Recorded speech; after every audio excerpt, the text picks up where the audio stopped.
Hello दोस्तों, कैसे हो? नमस्कार, मैं राजेश्वरी भंडारी। दोस्तों, गर्मी तो बहुत ज़्यादा हो रही है।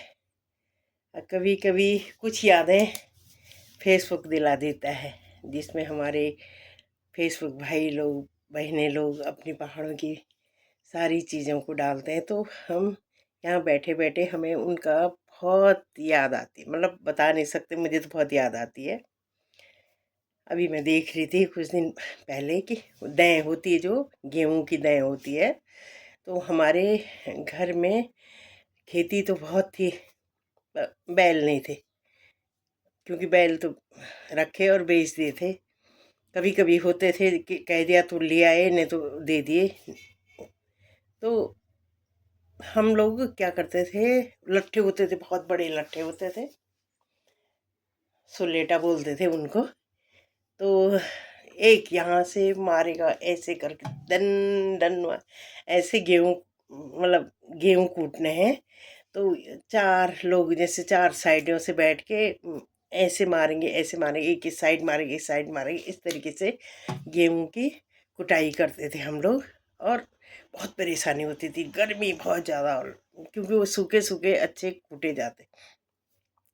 तो हमारा मकान के जस्ट ऊपर एक खेत था, उसमें धान बो रखे थे।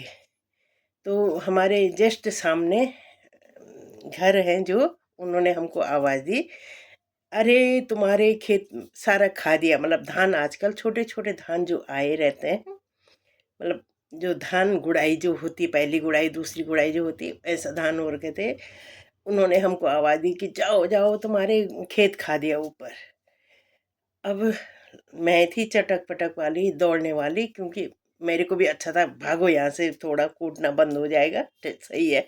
मैं चलेगी ऊपर, मैंने देखा वहाँ, अरे वहाँ बैल, दो जोड़ी बैल, किसी के पता नहीं कहाँ से आए। एक गाय थी, वो मैंने भगा दी उधर, और उनको लेके सीधे अपने घर आ गई। घर आई, उनके मोहाले लगाए मुंह पे, और जिया मेरे को डांटने लगी, क्यों लाई लोगों के बैलों को, क्यों लाई बैलों को। अरे मैंने कहा ये हमारे उजाड़ खा रहे थे। अब उनके मालिक कहेंगे तो मैंने कहूँगी उजाड़ खा रहे थे। तो मैं उनको सब अपने राय, मैंने पूरे गेहूँ की दही करवाई और फिर उनको भेज दिया, जहाँ से लाई थी वहीं को छोड़ दी उधर को। तो कभी कभी मज़ा आता है ऐसी चीज़ों को देख के, बहुत मज़ा आता है। और मैं मतलब सच में पहले से ही, गलत है तो गलत को जवाब देने के लिए हमारे पास है, क्योंकि तुम्हारे धान खा दी और हमारी मतलब ये वाली समस्या हमारी आ गई, मैंने कर दिया, क्या फ़र्क पड़ता है। तो सही है सही का जवाब सही में देना।